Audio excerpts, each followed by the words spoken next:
Good morning. Let us listen to the summary of 3rd February 2022 Murli, and we will get to know about what Baba is telling us. Om Shanti. आज हम 3 फरवरी 2022 की मुरली का सार सुनेंगे और जानेंगे कि आज बाबा ने हम बच्चों से क्या कहा। While you listen to the summary, please sit upright and in meditative state. Om Shanti. Sweet children, constantly maintain the spiritual intoxication that the Father has come to take you back home. Everyone now has to return home. मीठे बच्चे, सदा इस रुहाब में रहो कि बाप हमको वापस ले जाने के लिए आए हैं। अब सबको वापस चलना है।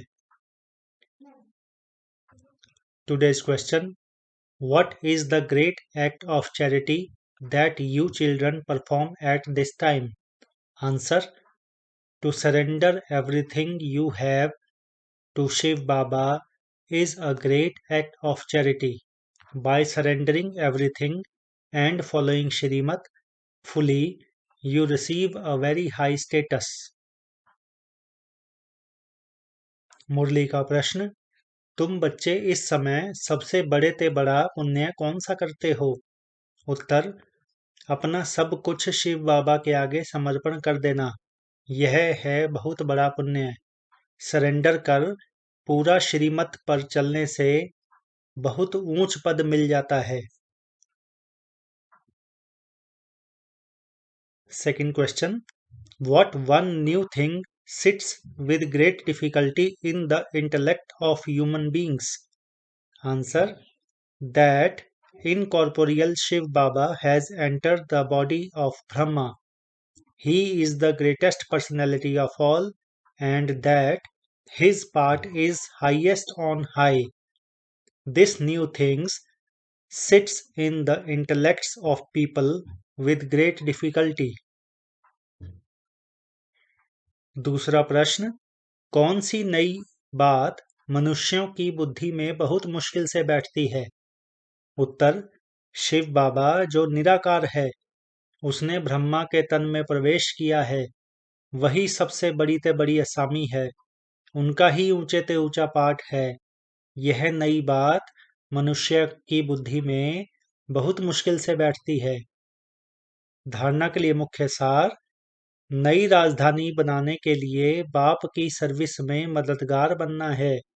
कांटों को फूल बनाने की सेवा करनी है।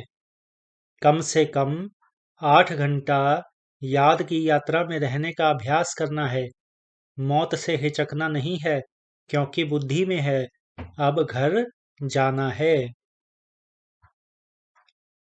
Essence for Dharana: Become a helper in the Father's service of creating the new kingdom. Do the service of changing thorns into flowers. Practice staying in remembrance for a minimum of 8 hours. Don't be afraid of that, because your intellect is aware that you now have to return home. Today's blessing: May you finish all ordinaries and become supreme and elevated by considering yourself to be a special actor. May you finish all ordinariness and become supreme and elevated by considering yourself to be a special actor. Just as the Father is the Supreme Soul, in the same way, the children who play special parts are also supreme, that is, elevated in every aspect.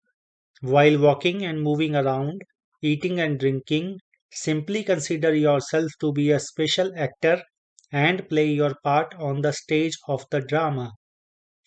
You have to pay attention to your actions, that is, to your part at every moment. Special actors can never be careless. If a hero actor performs an ordinary act, everyone would laugh at him. Therefore, let your every step, every thought, and every moment be special, not ordinary. आज का वरदान: स्वयं को विशेष पाठधारी समझ साधारणता को समाप्त करने वाले परम श्रेष्ठ भव। स्वयं को विशेष पाठधारी समझ साधारणता को समाप्त करने वाले परम व श्रेष्ठ भव। जैसे बाप परमात्मा है, वैसे विशेष पाठ बजाने वाले बच्चे भी हर बात में परम यानी श्रेष्ठ हैं। सिर्फ चलते फिरते खाते पीते विशेष पाठधारी समझकर ड्रामा की स्टेज पर पाठ बजाओ। हर समय अपने कर्म अर्थात पाठ पर अटेंशन रहे। विशेष पाठधारी कभी अलबेले नहीं बन सकते। यदि हीरो एक्टर साधारण एक्ट करे तो सब हंसेंगे। इसलिए हर कदम, हर संकल्प, हर समय विशेष हो, साधारण नहीं। आज का स्लोगन, अपनी वृत्ति को पावरफुल बनाओ तो सेवा में वृत्ति स्वतः होगी। अपनी वृत्ति को